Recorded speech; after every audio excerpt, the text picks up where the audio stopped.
Victor Lee Lewis, progressive life coach trainer, speaker, and social justice educator, learned EFT to get to work and heal from his own trauma, and now he gives back by providing this service using a gift-based economy for others. As seen in the film, he understands the natural ability and resilience our body has to heal.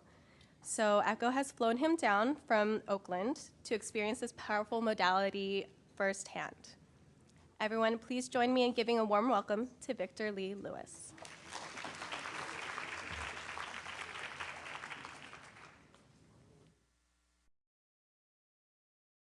Okay, thank you. I'm going to move around a lot. I have the ADHD with the H. Even at 60 years old, I'm still hyperactive, and that has a squirrel. Squirrel, love squirrels. But thank you. It is very, very useful for the work that I do to have involuntary scanning of attention.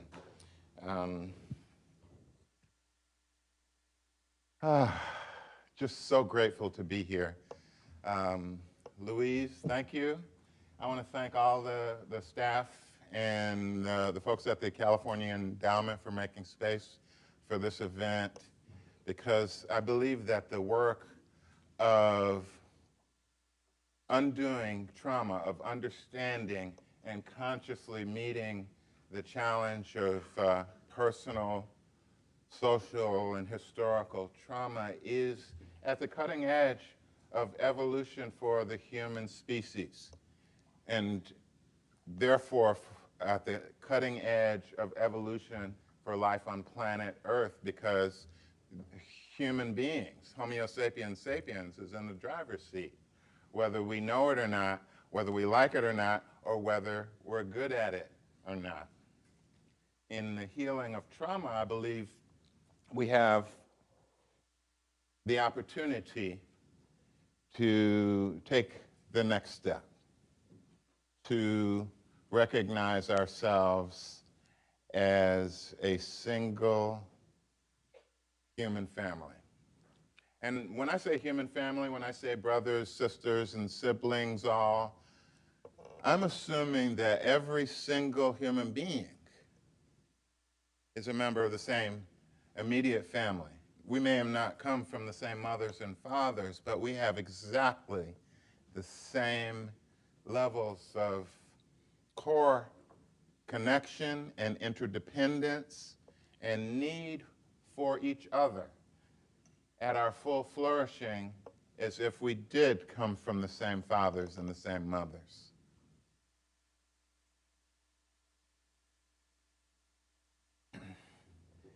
I loved hearing about community evidence-based practices for addressing or redressing trauma, as opposed to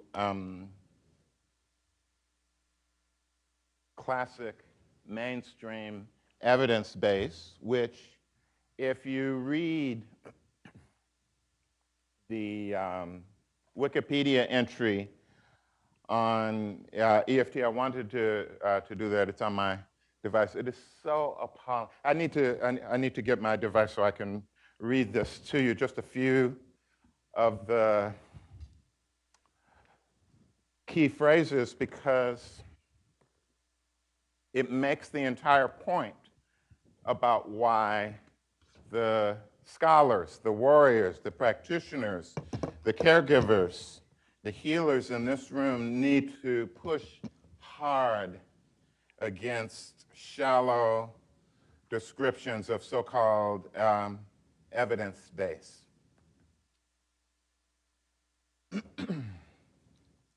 So what I want to say is that I have 10 ACEs. When I looked through the, physical abuse, got that. Emotional abuse, got that. Sexual abuse, got that. Physical neglect, got that. Went hungry, At age 7, I found myself scraping calluses off my toes with a razor blade, causing my feet to bleed because my shoes were so small that I was generating calluses, and the sense of being cared for was so shaky in my family that it didn't occur to me to ask for shoes that fit. I figured if I deserved shoes that fit, if I could have shoes that fit, if I was supposed to have shoes that fit, then my mother would have already bought me shoes that fit. And since my shoes don't fit and I wasn't provided for, I've got to take care of this myself. I lived in a boarding house at the time that was owned by my mom's so-called boyfriend. And it was a boarder in that house who looked at me and said, "Boy, what the hell are you doing?" And I'm just cutting the calluses off my toes, so because my shoes don't fit. And I figure if I shave a little off my feet, then they'll fit into the shoes. So he got me a new pair of shoes. Actually, my mom got me the new pair of shoes after she yelled at me for embarrassing her first. But I got the whole 10 aces. And I did a little research to find out what percentage of people have 10 aces. And so far, I've only been able to find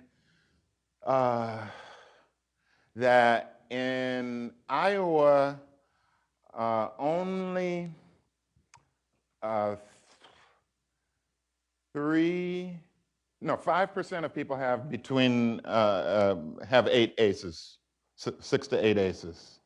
So I'm guessing I must be like in the 99th percentile in terms of having a whole bunch of aces. And the so-called evidence-based tradition does not respect anecdotes. That's merely anecdotal. As if before the scientific method began to get developed in the 1500s with Galileo and others in the Renaissance. Before the scientific method, people didn't know anything. There was no wisdom tradition. There was no healing arts tradition. There was no knowledge that was worthy of being transmitted for the sake of all. And I want to crush that fallacy before we're done. I want to really lay that to rest and offer you the anecdote of myself as a source of knowledge about trauma healing, about the realities of trauma and what we can do as people who care to meet that challenge.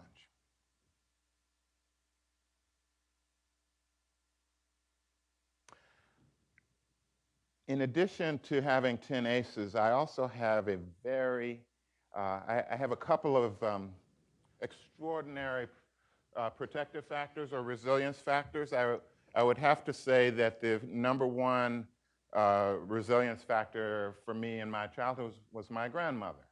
And so there are probably grandmothers or grandchildren in the room who can relate to that. My grandmother at age 8 or 9, after I sorted out a question from a Bible story by going to the Bible and cross-referencing a couple of texts to explain to her that I'd found the answer on my own, told me that never let anybody threaten or challenge or disrespect your intelligence because you're very, very smart, and there isn't really anybody out there who's smarter than you. And being a naive preteen, I said, "Okay, Grandma." So when I started encountering what white supremacist stereotype disparagement of my intelligence, I was confused. I'm like, "What are you doing? What's that?" And then I went, "Oh, this is white people who are thinking they're smarter than me." I'm like, "How dumb is that?" It's like, Grandma warned me about this, but I didn't think that it was for any particular reason. And so, so I had a grandma as a protective factor, as a resilience factor. I also had a strange, uncanny hyper aggressive, and I don't mean that in a violent way. I just mean it's intense. I have a hyper aggressive curiosity, and I always have. Let me see that means let me put my hands on it and play with it until it's broken. And I always wanted to see stuff. And I was the child where they would say, please get that screwdriver out of the toaster. And I'd say, what? And they'd say, or at least unplug it first. And because I just had a hunger to know.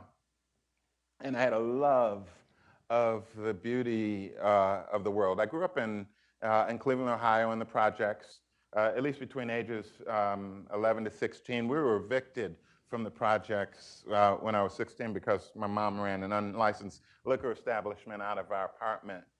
And yeah, we would be like banned from federal services for life if it was 21st century instead of 1975.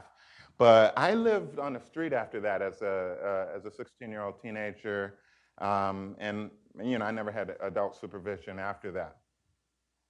But back to my aggressive curiosity, as far as I can tell, I taught myself how to read. I don't know that that's true, but I don't ever remember being read to as a child, and I don't ever remember not knowing how to read. And I do remember having a compulsion to read every single thing that had words on it. But I read Between Parent and Child. I also read How Children Fail, which is about the domesticating practices of schooling. And I went, yep, that's how I fail. And then I read How Children Learn. I'm like, yep, that's how I learn. And I'm like, why don't the teachers, they didn't really catch this stuff.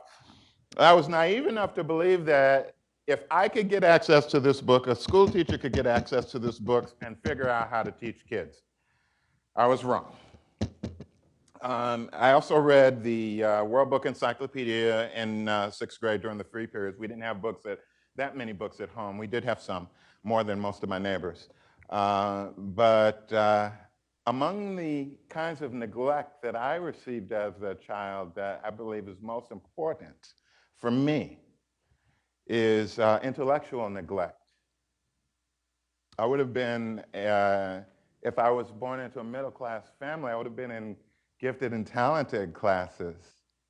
And I had this desperate, fretful, agitated hunger that I didn't understand until I was in my 40s, and it was like, I was not given adequate intellectual stimulation to regulate my nervous system. My mind was going, I'm hungry, I'm hungry, I'm hungry, so I'm gonna kick over this spittoon. Or what will happen if I set that on fire? And I wonder if I can climb up this and that and get into that window and help myself to whatever free items are available on the other side. I had ways of keeping myself stimulated and challenged, and it's a miracle that I didn't die in childhood or spend a good chunk of my adulthood in jail like many of my relatives. The turning point was discovering the Cleveland Public Library when I was 13 years old. It was at that point that I realized I could have all the books that I wanted, and I didn't have to go to school at all. I didn't have to listen to a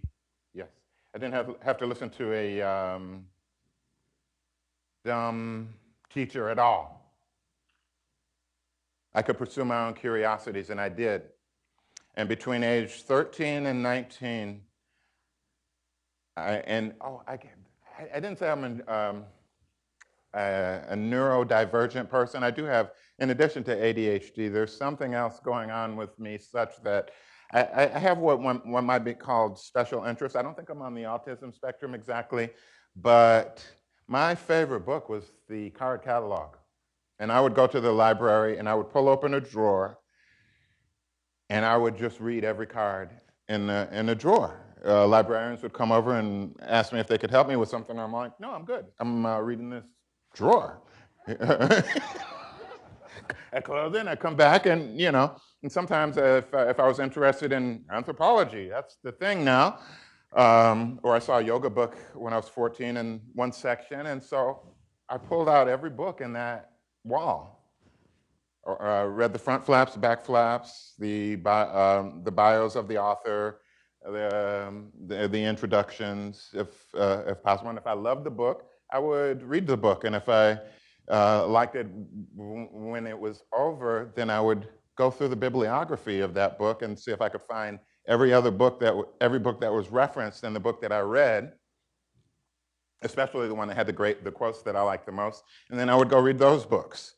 So even though I have 7 years of college, I consider myself mostly self-educated. I felt bored and insulted through most of my undergraduate studies because it was shallow. And because of the racism and the poverty and the social stress that me and my neighbors suffered and that I came to see critiqued in a lot of the books that I was reading, I became a social activist at age 16. 5 years after the Kent State Massacre, which was about 45 minutes from Cleveland, where I grew up, I was taken on a field trip to Kent State University so that I could see where the National Guards were, and I could see where the student protesters were that got killed, and where the bystanders who had nothing to do with anything were that also got killed. There were 2 protesters and 2 passersby that were killed. All of them were more than 100 yards from the National Guards people. There was not one National Guards person within 100 yards of any of the protesters. Most people don't know that. It's not an I feared for my life situation. It was a full-on massacre of the First Amendment rights of children in the US. That radicalized me, and I'm like, I don't trust authority anymore. I don't trust the governor. I don't trust the National Guard. I don't trust people in uniforms. I don't trust people with guns. And I thought that the First Amendment was something that was sacred in this country, and I thought that peace was something that most people of goodwill would value, but here they are murdering anti-war protesters. I think I'm a radical, and so I've been that ever since. Okay, I want to return to the matter of my ACEs. And in fact, I want to, my first title for this talk, which was kindly and procedurally vetoed with a gentle edit, was, I think, how I, the road to radical resilience, because I did go to graduate school. You know, how I crushed my biggest ace, and you can too, or something like that. So I want to tell you the story of how I discovered EFT and how I became a living anecdote for a cutting-edge trauma resolution practice. And I am embarrassed to say that I don't have my, I want to borrow a copy of my article. Thank you. And I want to borrow some readers, because I left mine anybody have a pair of reading glasses that are like 150 power or something like that? I hope they're readers and not scripts, right?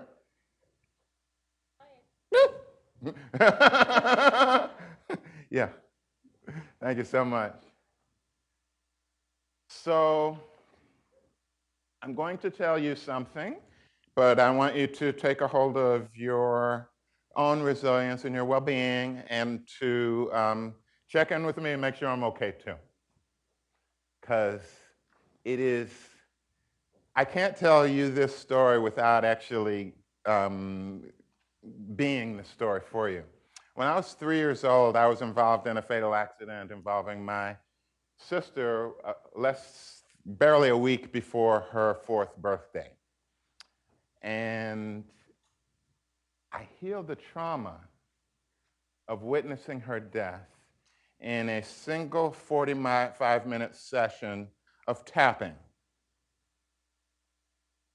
And I wouldn't say I was actually doing EFT. I was trying to do EFT as if my life depended upon it, because I felt like my life did depend on it on that particular day. It was just one of those days when the trauma had me cornered in such a way as like, I can't live another freaking day like this. And I wasn't saying freaking. One more day. It's like, this is the day I take care of this or I die. And I wasn't even thinking suicide. I just thought, I'm gonna just die.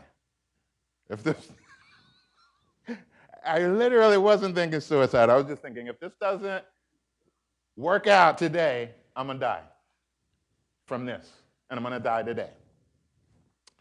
And I didn't die. Instead, I healed that trauma. I don't think these quite work for me either. So I'm gonna go ahead and squint through the reading of this. I won't be reading it, but the main thing I want to say is that when I was 3 years old, I rolled an automatic car window up on my sister's neck, and she died. Yeah, and I healed so thoroughly and completely. I want you to check out my physiology. I'm not blowing it off. I'm not blowing it off. It was a horrible, horrible thing. I suffered with it for 45 years, but I'm not suffering with it today, am I? You're probably suffering with it more than I am. In fact, the biggest upset that I have about sharing that story with people is that it brings up trauma for them. Not that it brings up trauma for me, because the miracle for me of EFT was 45 minutes after I started working on that thing. I didn't feel the pain anymore, and I had never, ever not felt the pain of that any day of my life before October something 2017, or sorry, 2007. So yeah, so when I was 3 years old, I'm playing in the backseat of my mom's car, my dad's car with my sister, and she sticks her head out the window because the ice cream truck came, and we were having such a good time inside the car with all of her attention on me that I thought, no, that really bothers me. So the child in the movie earlier, when he's going, "Arr!" that was little Vic. He had those kind of like, I feel so full of all the whatever it is that I have to make these weird animal noises. So yeah, I'm going to read this now, if that's all right. It's the quickest way to get through all the yummy content. In the summer of 2007, I made a life-changing discovery that brought my decades-long search for a path to deep emotional healing to an abrupt and grateful end. Now, that was the end of a journey to get free from some shock trauma, and I had not even begun to scratch the surface of developmental and complex trauma, which is an entirely different matter. But I did, what I discovered is that each of us has an innate wisdom in our animal bodies that has the power to somehow quickly, thoroughly, and gently transform and release the pain of deep emotional and also physical traumas.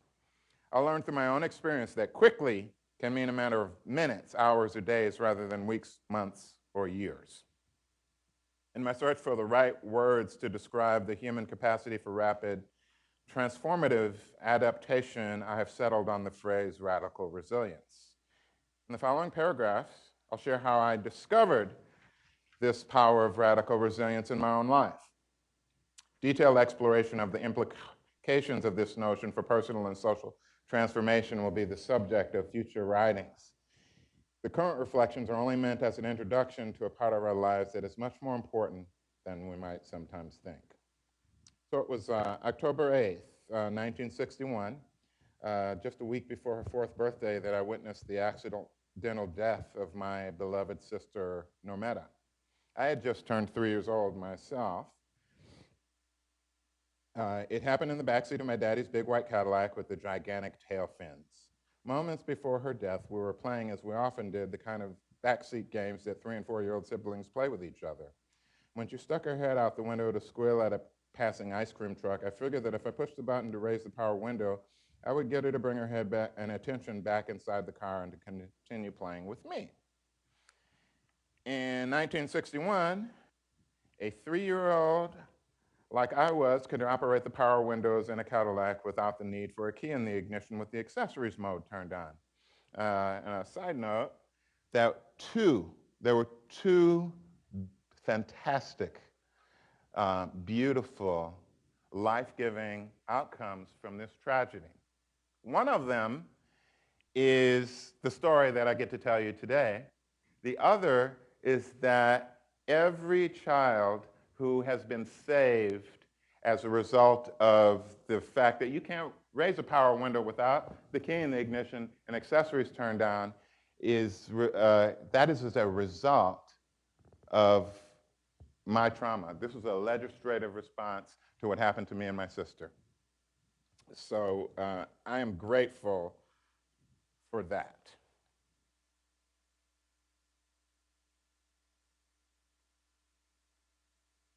Okay, instead of getting her attention, my action brought the window up tight against her throat, pinning her to the top of the window frame where she died of asphyxiation. My attempts to lower the window so she could keep playing with me failed. I need to remind you again now that this is a testimony story, and that's one of the forms and sources of wisdom and Black oral tradition, that if something is powerful, if you learn something, if you discovered something, if you've achieved something, you tell your story and people learn from your story. In the Black church tradition, we call that testimony service, where it's a whole lot of stories being told about breakthroughs and breakdowns and faults and failures and undoings and transformations, so that as a community we can all be healed through the telling. So my attempts to lower the window so that she could keep playing with me failed. The mechanism was broken. After a brief and terrifying eternity in which I became more desperate than I'd ever felt before or have ever felt since, she died as I watched and emotionally disintegrated. I was alone in the car with her body for what seemed like a long time, but what must have been probably 5 minutes or less. When my daddy returned to the car with his girlfriend, they were both horrified and moved quickly to saving action, but it was too late. From the beginning of our solo car race to the hospital to a time 2 years later, I have no memories. In a moment of child's play, I'll change forever and scar beyond hope of recovery, or so I thought. Using EFT one day opened me to a new life. EFT may be thought of as a form of advanced psychological acupuncture that uses light tapping with the fingertips instead of needles in order to achieve its results. I'd like to emphasize here that EFT is not my important personal discovery, but just a tool that I use to arrive at the discovery. My discovery has to do with the emotional, energetic metabolism of my body and of all of our bodies. For scientists who claim that energy in human healing of the body or the soul is beside the point, I would say you've never watched ER.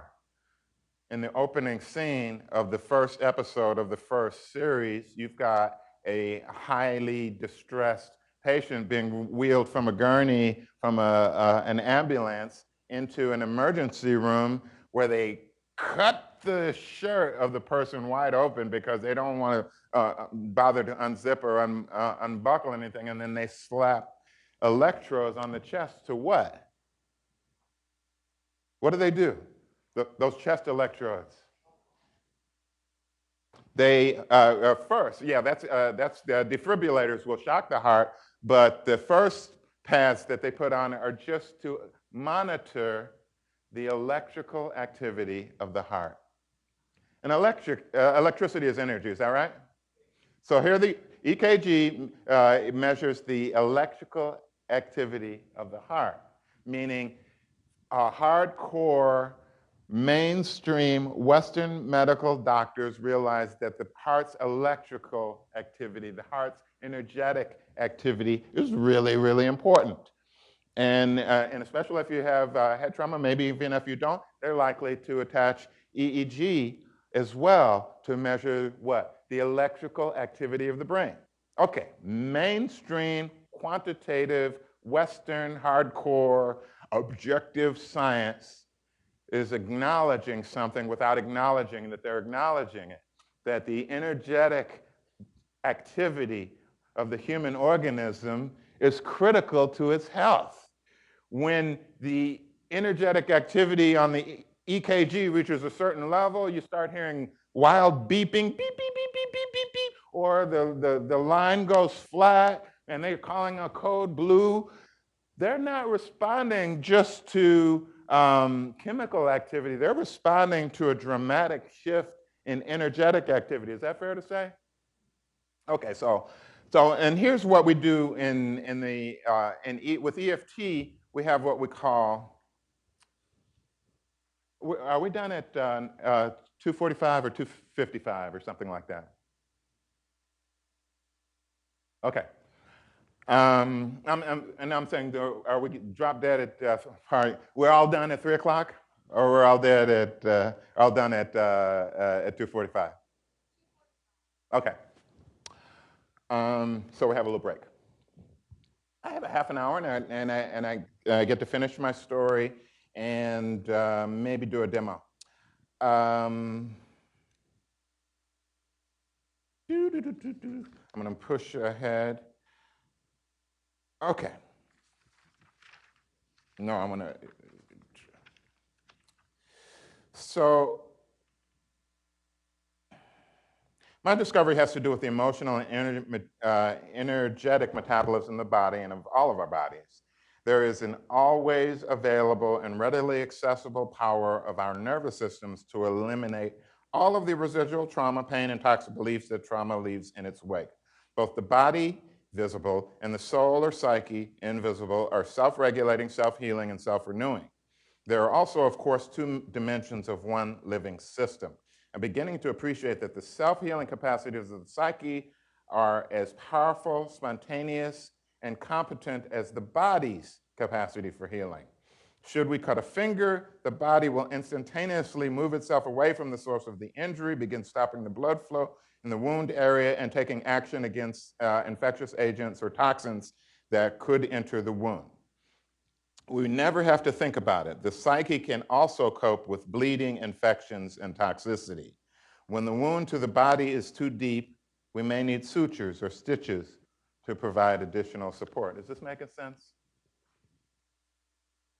This doesn't mean that the body isn't self-healing, but just that it sometimes needs help to get the best results. When the wound to the psyche is too deep, the psyche may need sutures, soul sutures, to support our return to emotional wholeness and integrity. EFT is an extraordinarily simple, safe, and effective self-help tool for soothing and suturing wounds to the psyche and sometimes the body, and opening us to deep, vital powers for creating better lives. Rather than read the rest, I'll just tell you what happened. I had an ex-girlfriend who was a dear friend of mine, and her name is Imbal Kashtan. She was the woman to whom the film was dedicated. And she called me, she said, I've been diagnosed with a virulent form of ovarian cancer. And I went, oh my God. And being an impulsive, ambulance-chasing explorer, I said, oh, I heard that EFT could be really great for addressing chemotherapy side effects and limiting beliefs related to recovery regarding cancer. In fact, there's a book that was written by the head therapist at an oncological clinic in England called Even Though I Have Cancer. And I had that book, so I offered to help my friend to deal with some of the emotional aspects of her illness, as well as the the physical side effects of the treatments that she was engaged in. And after that first session, which she found very helpful, her family members have since become my greatest sources of professional referrals because they believe that the work that we did together extended her life by several years. Anyway, I did the work with my friend. I got on my bicycle to go over my current girlfriend's house at the time, and I was feeling a little bit sad, a little bit sorrowful, a little bit upset. And so I rushed myself to my friend's house. I sat down, and I thought, oh, I have some distress. And I thought, oh, even though my friend might die of cancer, I deeply and completely love and accept myself. So I'm doing the EFT to settle and ground and soothe myself. And oh my God, did it not get better? Did it ever get worse? It got a lot worse. And that was puzzling because I'd never worked on anything that got a lot worse when I went into it. And then I remembered a phrase that had been uttered by the founder of EFT, a man named Gary Craig, a Stanford-trained engineer who worked as a salesman and a life coach and a New Thought philosophy lay minister. And he said that if you target an issue with EFT and instead of resolving fairly quickly, it seems to get bigger, that means you've probably chosen the wrong target. And I thought, if this was the wrong target, then what's the right target? And then this memory that had been right there for 45 years just, and I'm like, whoa, oh, I don't want to work on this today. But it was too damn late, because I wanted to get an EFT practitioner. I wanted to go to an EFT workshop. I wanted to get some face-to-face training so that I knew what I was doing before I tackled the whale of trauma in my own life. And there it was. It was like the trauma was right there in front of me saying, you're doing this today. And I'm like, but I don't want to do it today. I don't know how to do it today. And I'm like, I started tapping on my, even though God help me, I deeply and completely love and accept myself. And I just started tapping, just as we say in the old neighborhood, just pulling it out of my ass. I really didn't have the training. I didn't know what I was doing, but I'm going, this has gotta work, because I cannot live another day like this. And I was going in. And I was engaged in agnostic prayer. If people ask me if I believe in God, I go, yeah, I don't know. I'm like, God, please, please. If you exist, and yes, I'm still mad at you, please help me. Because I can't go on. I'm going to die today if you don't help me. Because I'm broke. I'm broke down, toe down. That's the way it was. It was like that. And I was tapping and sobbing and sobbing and tapping, feeling desperate for about 10 minutes. And suddenly, the tears continued to flow, but they started feeling really sweet and soothing. And I'm like, oh, yeah. Wow. I feel so sorry. And I'm like, this is interesting. I never really had permission to mourn with sweet tears the tragedy and the trauma of that event. And here I was going, wow, I feel righteously sad and sorry about everything that happened. And I can actually feel it instead of dissociate. This is good. This is good. I'm getting somewhere. Keep tapping. So I kept tapping. And then after about 15 minutes, maybe 20 minutes, I heard a voice in my head. And the voice said, the craziest thing. It's common sense, but it hit me like the voice of God. It said, I think it was I was only a baby, incapable of being responsible for my own safety and well-being. How could I possibly take responsibility for the well-being of another child who's even older than me? And that was the end of 45 minutes of guilt and shame about that event. I never for 1 minute since October of 2007 felt a shred or a moment. No relapses. You don't relapse in believing in the tooth fairy, do you? Remember when you believed in the tooth fairy? Raise your hand if you ever believed in the tooth fairy. And then you didn't tell mom or dad one day that you had a tooth under the pillow and you woke up and the tooth was under the pillow and you're like, oh, that's bullshit. I'm out. I'm done. I don't believe in it. That's what it was like. I no longer believed that I was responsible, although I had always believed that I was responsible. No matter how many times girlfriends or parents or best friends or therapists or anybody, priests, spiritual teachers, I did it all. And they said, it's not your fault. And I'm like, I'm a killer still. And yeah, one time that phrase landed in my heart, bam, and I was good, and I'm still good. I kept tapping. I'm like, I love this stuff.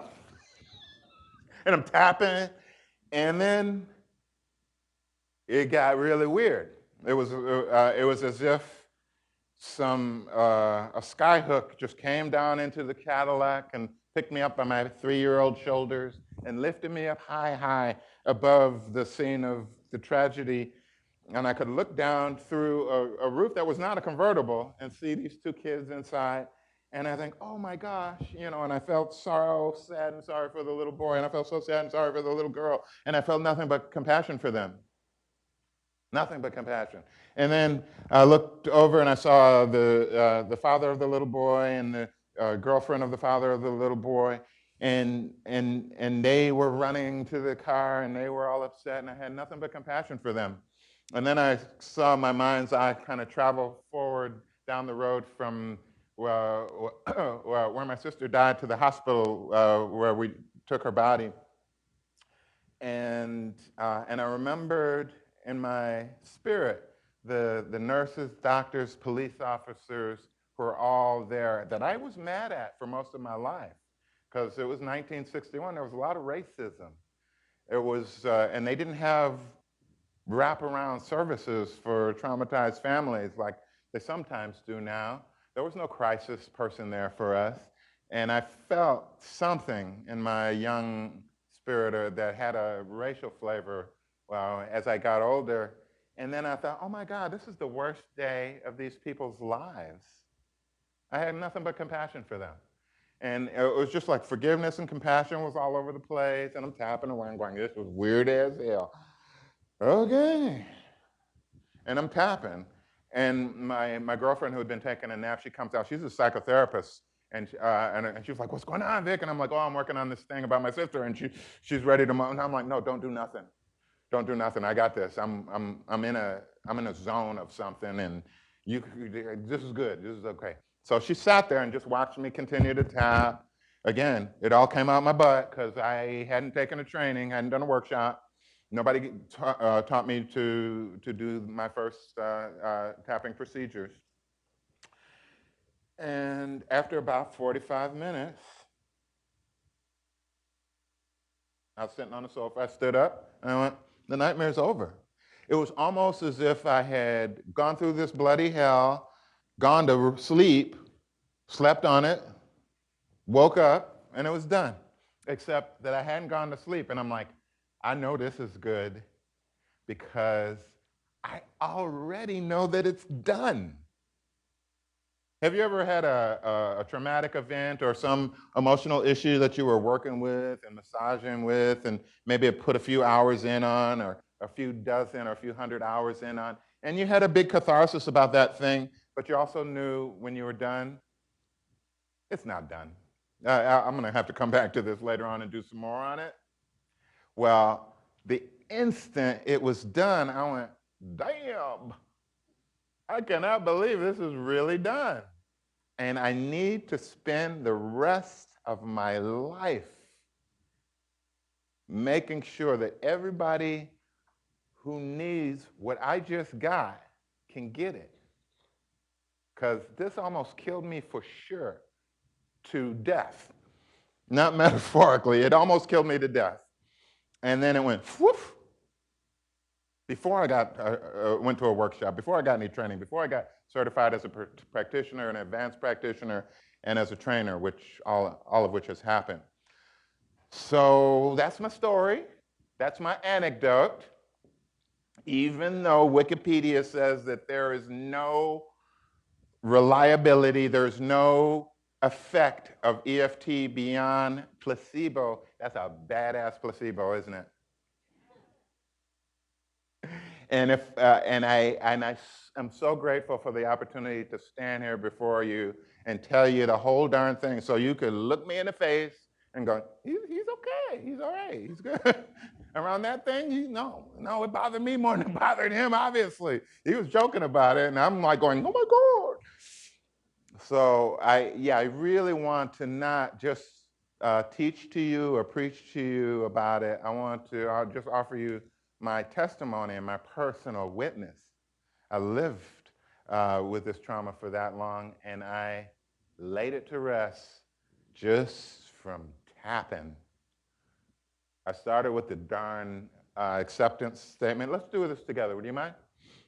Even though I have this problem, it can be a physical problem, an emotional problem, or a spiritual problem even. I deeply and completely accept myself. So any problem, you just target it. The more specific, the better. Even though I have this problem, I deeply and completely love and accept myself.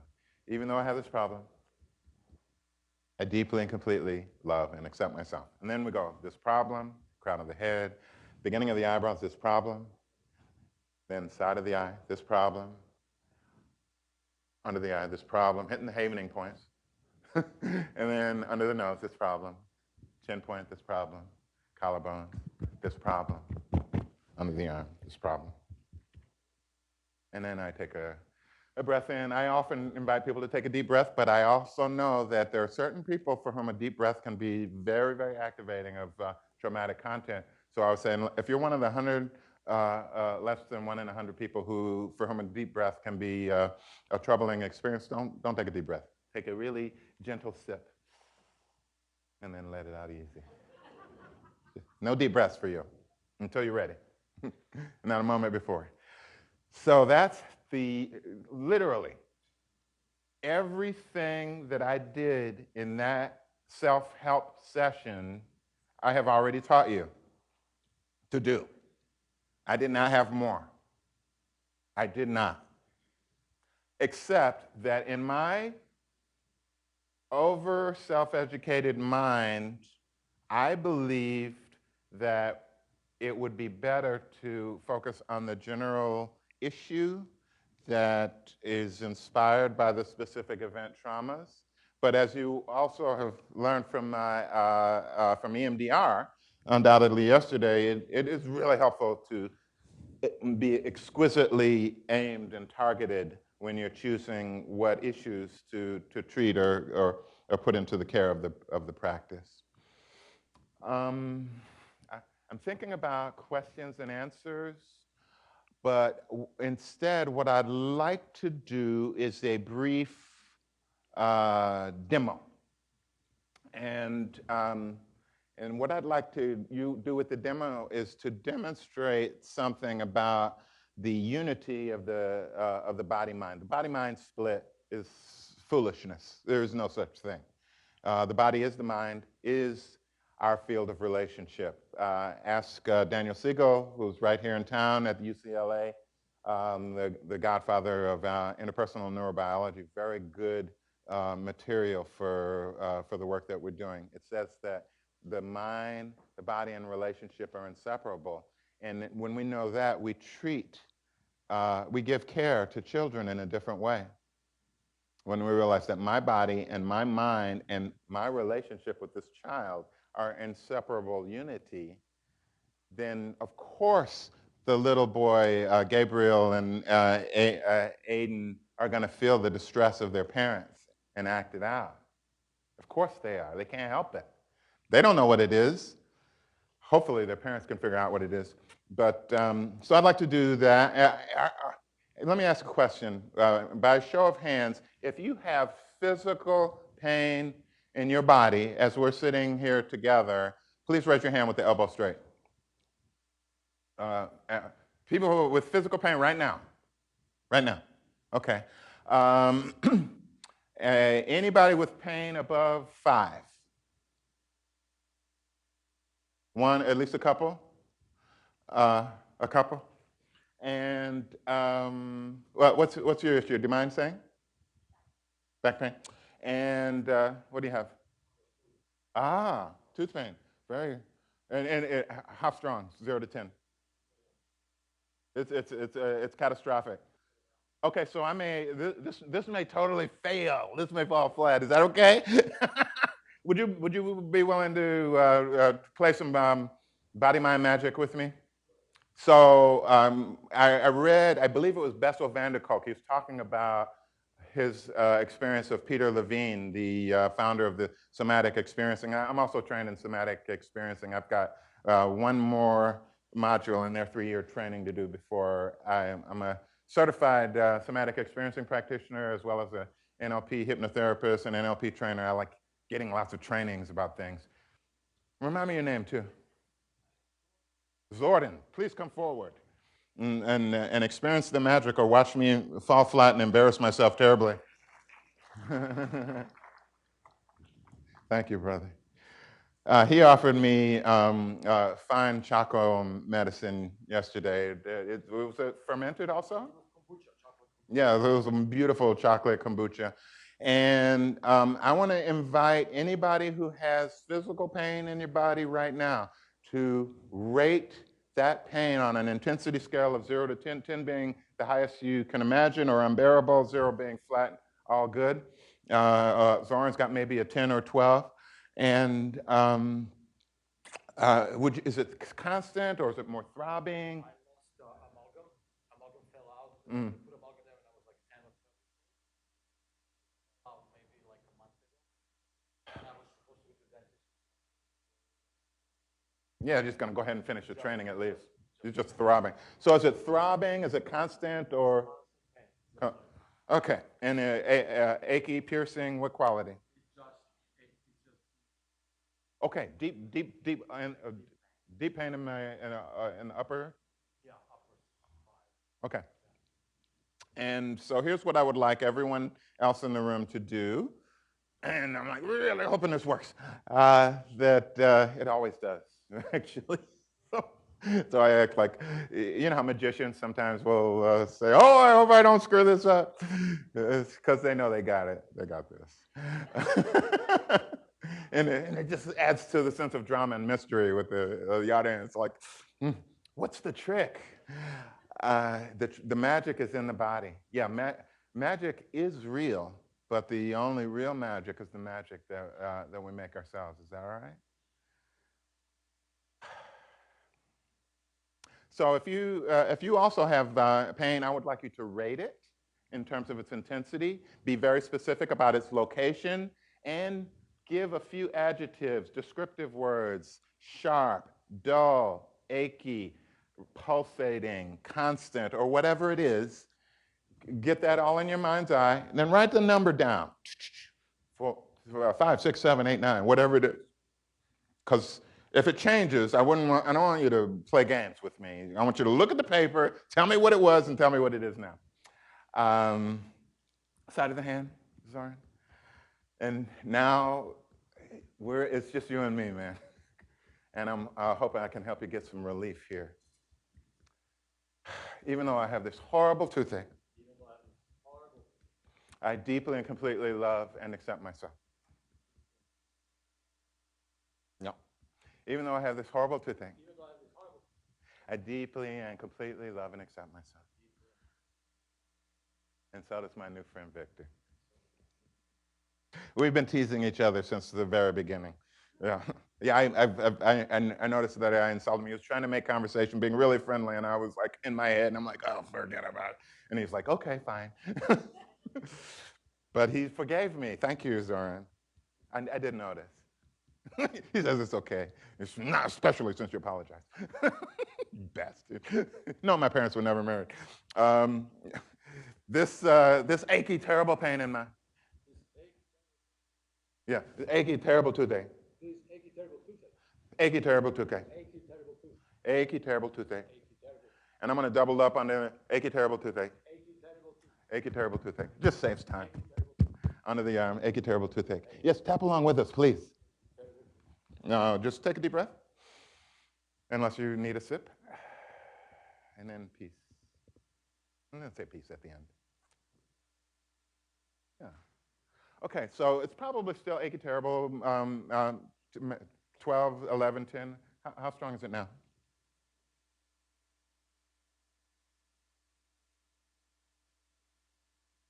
Isn't that strange? Yeah. How strong, 0 to 10?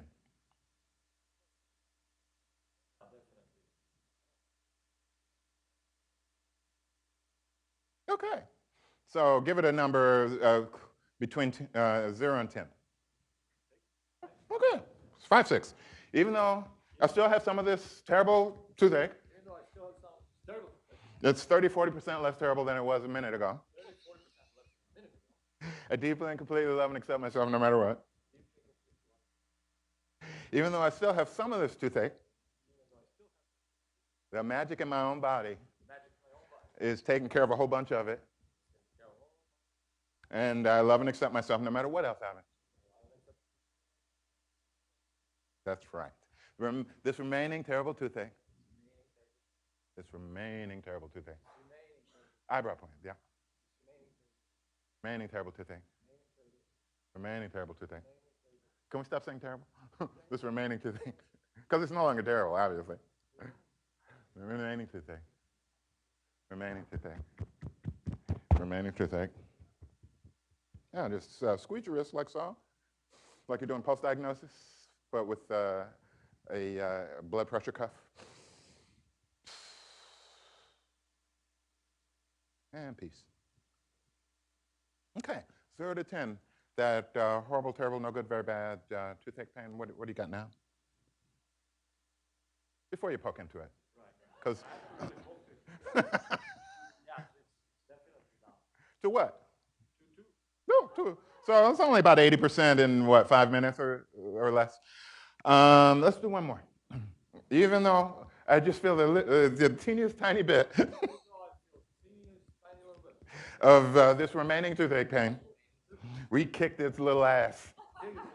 And it only took a few minutes. And you don't have to be serious about it. And it still works. And it doesn't, and it's placebo proof. It's not faith-based medicine. It's evidence-based. Okay, anecdotally evidence-based. Here's one anecdote. And here's another anecdote. This remaining toothache pain. Remaining toothache pain. Remaining toothache pain. Remaining toothache pain. Remaining toothache pain. Remaining toothache pain. Remaining. Remaining. Blah, blah, blah. Squeeze your wrist, take a deep breath. Blow it all out. And peace. You're an acupuncturist, right? Yeah, so I understand bupkis about acupuncture, and I barely know the points and the meridians and the names and the organs and all that stuff. Weird though, isn't it? So we're doing something completely different with the acupuncture energy system than what most acupuncturists will do. So as you, before you poke and prod and try to make sure it's still there, what intensity are you aware of with well, he can't help it. Really, yeah. All right, so that's what, 3, 4 rounds of tapping. It takes about a minute each round. A whole bunch of things going on. I would like, instead of questions first, I would like observations. I know some people were watching me like a hawk, watching Zorn like a hawk, going, okay, what's the trick? You know, when you see the magic trick? And I was like, I hope this works. Yeah, I took that and I actually put it in my side pocket. And I'm keeping it. No, you can't have it back. I'm keeping it. Yeah. Any questions for, okay. What did you notice?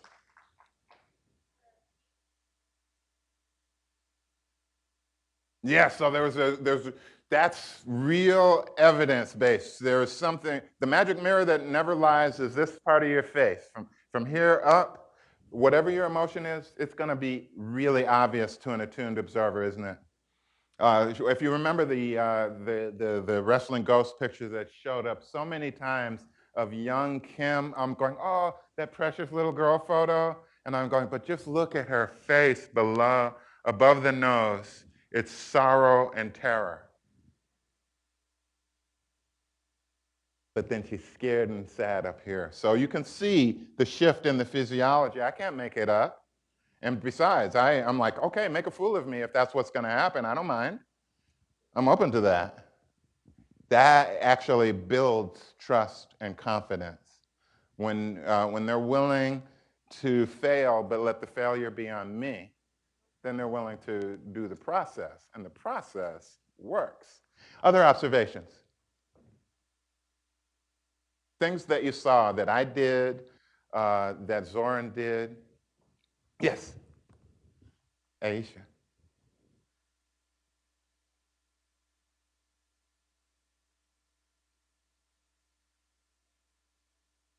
Piece of the tapping, but then the conversation that you're in with the client, Yeah.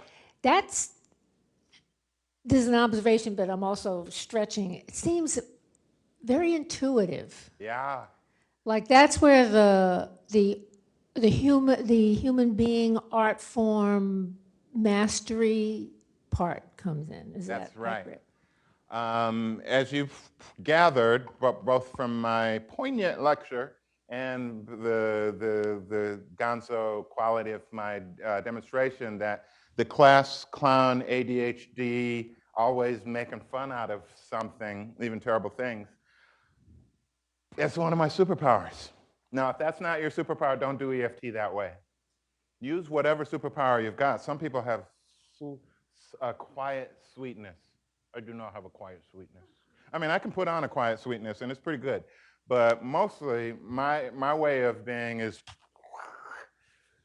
and other things that you notice, or a question if you have one now. I will tell you while you're formulating your comment or question that we'll start doing trainings within the ECHO sponsorship. Starting in September, we'll do our first one-day EFT training, and I will show you how to use EFT for emotional issues, EFT for physical issues, and EFT for addictive cravings. I would have done an addictive cravings demo if we had real chocolate here instead of candy. If it was organic and fair trade and 60 to 70% dark chocolate, the kind of that would make a real chocolate lover swoon. That's what I'd want to do the bid on. So, in lieu of, unless you have a question, I want somebody to tell me what you learned. Yeah, from the talk or the demo. I just had a question. How long is the pain going to be decreased? I have no idea. Does it last as long as a Tylenol or longer? Longer, probably. I worked with an acupuncturist who had a 9-level pain in a hip that had no cartilage and that was going to need a hip replacement. We did a demo like this right before lunch.